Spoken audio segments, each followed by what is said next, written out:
শুভ দুপুর। বিজনেস আওয়ারে আমন্ত্রণ জানাচ্ছি জাকিয়া তাজিম। ব্যবসায়ীকে জেলে পাঠিয়ে তার সুন্দরী স্ত্রীকে ভাগিয়ে নেন সাবেক প্রধানমন্ত্রী শেখ হাসিনার বেসরকারি শিল্প ও বিনিয়োগ বিষয়ক উপদেষ্টা সালমান এফ রহমান।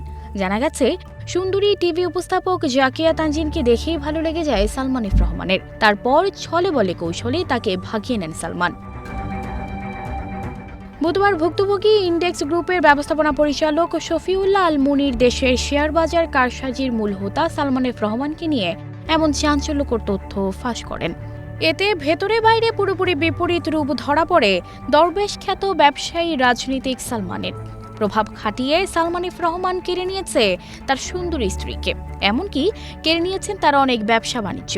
হাজার হাজার কোটি টাকার খেলাপি ঋণ এবং ব্যাংক ও শেয়ার বাজার কেলেঙ্কারির জন্যই বরাবর কুখ্যাত সালমান এফ রহমান।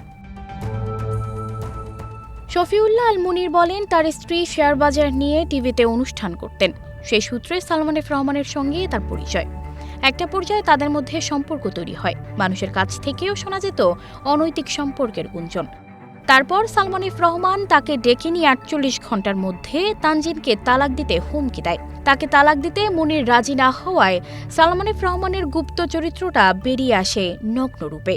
মুনিরের কাছ থেকে জোরপূর্বক ৮টি শর্তে ৩০০ টাকার স্ট্যাম্পে স্বাক্ষর নেন সালমান এফ রহমান।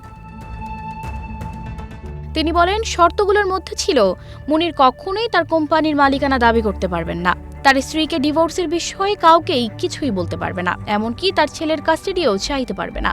তবে তিনি যখন রাজি হননি তখন এই বিষয়ে অনেকেই জানতে পারেন। এক পর্যায়ে মুনির ১ মাস গুম হওয়ার মতো ছিলেন।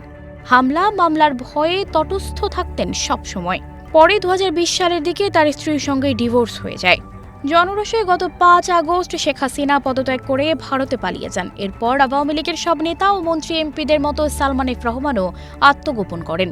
পরে গত ১৩ আগস্ট দেশ ছেড়ে পালানোর সময় তাকে ঢাকার সদরঘাট এলাকা থেকে গ্রেপ্তার করা হয়।